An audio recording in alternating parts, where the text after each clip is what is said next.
Welcome back. This episode is going to be about my dad's 1955 Studebaker Speedster. This was the top spec of Studebaker that year. It is a Lowy coupe with everything thrown at it. So it's got the completely different front end, factory fog lights with amber glass, two-tone paint, gold plated trim, stainless trim, quilted leather interior, completely different dash with aluminum facing on the dash here. All the gauges have been rebuilt. My dad has owned this since I was born, and he spent 15 years redoing it, and honestly this is one of the nicest Speedsters I've ever seen anywhere. Every other one I've seen on the internet or on Mecum or anything like that is not as nice as this one. Let's throw that wheel cover back on and take it for a spin. First we're going to do a cold start. Cold start. See my hand on the exhaust manifold? So this is what you're supposed to do according to the manual. You push the pedal all the way down to the floor, and then you let go completely, and that sets the choke. So now let's see how it starts. Yeah, okay. Yeah, this is a cold motor, so that works as intended. This motor has been professionally rebuilt. I have all the receipts for rebuilding it. It has less than 1,000 miles on it.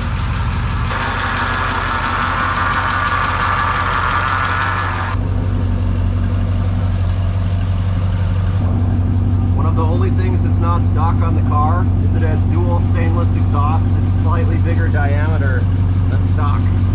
And it has a rear sway bar. Alright, let's take it for a drive.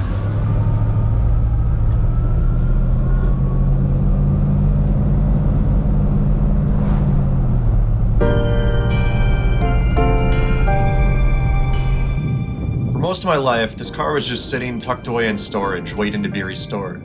My dad had owned several other Studebakers, but this was the one he wanted to do right. As a kid, I was always pushing him to restore it. At 13, I even bought the first part for the restoration, the hood ornament emblem. I gave it to him for Christmas. Years later, in 2009, when the car was finished, we took it on a road trip to Milwaukee for a concourse show where it won first place in its class. It spent most of its time in climate-controlled storage ever since. This past year without him has been really challenging, but I felt it was really important to get it back on the road. To be honest, I really didn't have to do much. I checked the fluids, and I did have to replace the front wheel cylinders and bleed the brakes, but after that, it drove beautifully. I drove it around for about an hour, winding through the countryside, and for the first time in a long time, it kind of felt like he was still right there with me. He always told me what made these cars special was how much lower and sleeker they were than any of the other coupes from that time period.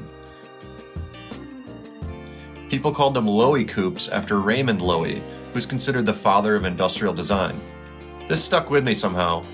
At this point in my career, I've spent nearly 2 decades as an industrial designer now, working on everything from outboards to power tools to industrial equipment.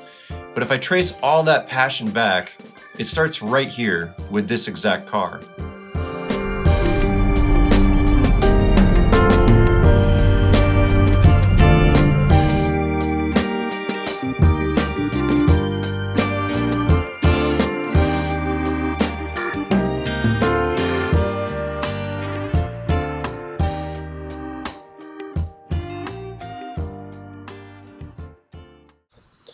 All right, I got this thing up on a lift. I just wanted to show you guys that the bottom of this car is almost more impressive than the top. I mean, obviously the pinch welds and everything are just perfect, but you know, he rebuilt the leaf springs with new parts. I mean, all the hardware is just crazy nice on this car.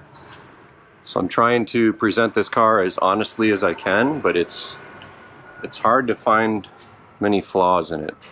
There's a couple chips here and there, but nothing really noticeable. The bottom of the engine is a little bit wet. Same with the transmission. Look at the valence on this thing. It's crazy. Like, look at the hardware.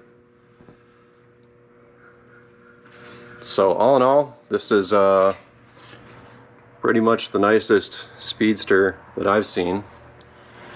and I hope people appreciate it, because I don't know how many hours my dad put into this thing, but it's pretty insane.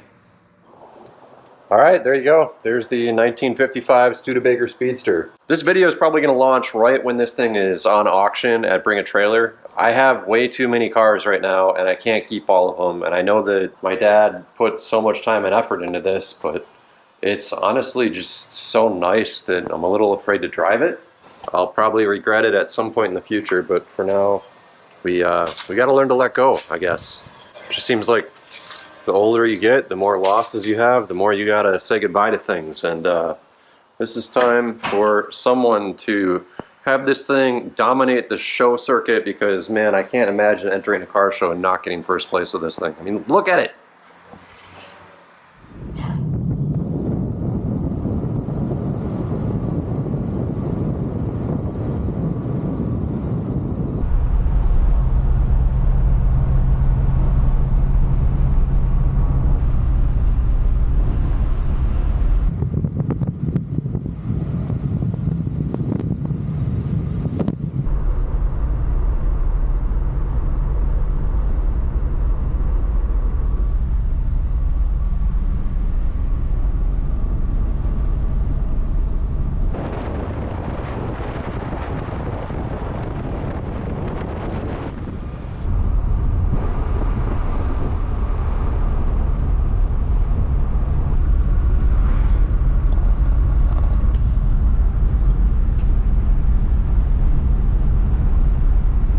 For the tubes to warm up.